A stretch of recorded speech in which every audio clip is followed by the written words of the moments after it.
You'll recall when we looked at Thessalonians that we talked about paranesis, which is what?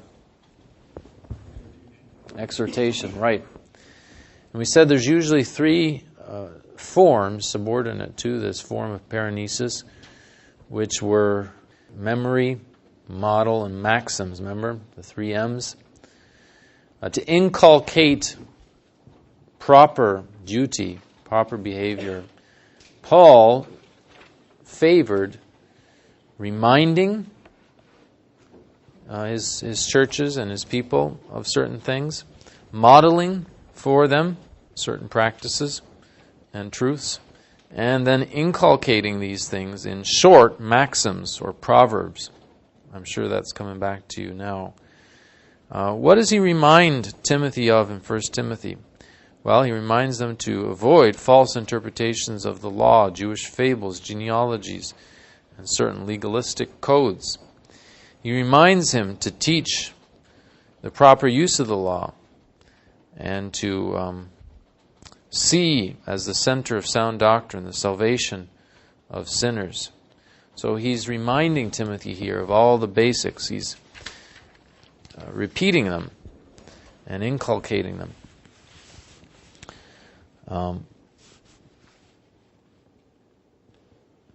Look at verse 3 of chapter 1. As I besought thee to abide still at Ephesus when I went into Macedonia, that thou mightest charge some that they teach no other doctrine. So obviously this is inculcating doctrine which he has given him in the past, and he's simply reiterating it. Verse 9, he does the same thing. Verse 15, this is a faithful saying, worthy of all acceptation. You don't have the language of reminding in this case or in some of the other cases, but there's a clear going back to the basics and reiterating them so that they can be clear in our own minds. And how often that's good even for ourselves to be reminded of the basics. So often you can be overwhelmed by the whole gamut of issues and the whole gamut of truth that you lose your central focus on the central things. And Paul has a way of doing that here in this opening chapter, certainly, of 1 Timothy. But then he raises himself up as an example to Timothy, verses 16 and following. His conversion is a pattern to Timothy. Sometimes you hear nowadays that we shouldn't preach Paul's conversion as sort of typical of God's work in the soul. Well, in this particular text, Paul says actually otherwise. He says, howbeit for this cause I obtained mercy, that in me first Jesus Christ might show forth all long suffering for a pattern to them which should hereafter believe on him to life everlasting. I don't think it's without reason that Paul's conversion is actually narrated for us 3 times in the book of Acts. Chapter 9, and then Paul gives it to us in 2 speeches at length.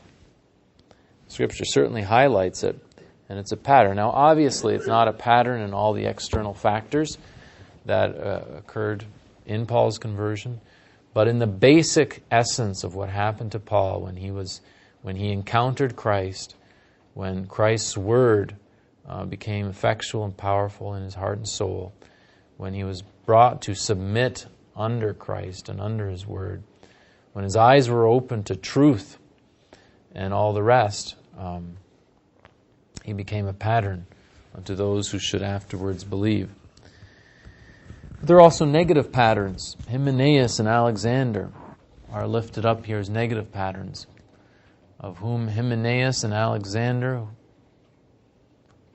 they've made shipwreck concerning the faith, whom I have delivered unto Satan, that they may learn not to blaspheme. What does it mean to deliver someone unto Satan? If you read 1 Corinthians, I think it's 5 and 6, in this light, you clearly see that that's what he's speaking of. And the remedial use of discipline is certainly in view here, that they may learn not to blaspheme. That's the goal he has in mind here. Good. So you have memory, model, and then maxims. The chief maxim is found in chapter 3, verses 15 and 16. I'll look at that in a minute or two. But look with me a moment at chapter 2. I exhort, therefore, that first of all supplications, prayers, intercessions, and giving of thanks be made for all men. So that's a somewhat terse command there. There's some detail as well. But then he moves on to other areas as well. Verse 8, I will therefore that men pray everywhere, lifting up holy hands, without wrath and doubting. Women adorn themselves in modest apparel. Let the women learn in silence. I suffer not a woman to teach. So you can see there's, the one injunction following the other injunction fairly rapidly. So these are maxims. Short, brief, terse injunctions heaped upon each other to inculcate behavior. Qualification for various offices also could be called such. A bishop must be blameless. We read that. And deacons as well. So by way of these three avenues, memory, models, and maxims, Paul's central aim in these pastoral letters, but as we see here in 1 Timothy, is to inculcate behavior, to exhort. The main issue is not to teach doctrine. There is doctrine in these letters, but it's within the rubric of the overarching purpose of paranesis, of exhortation.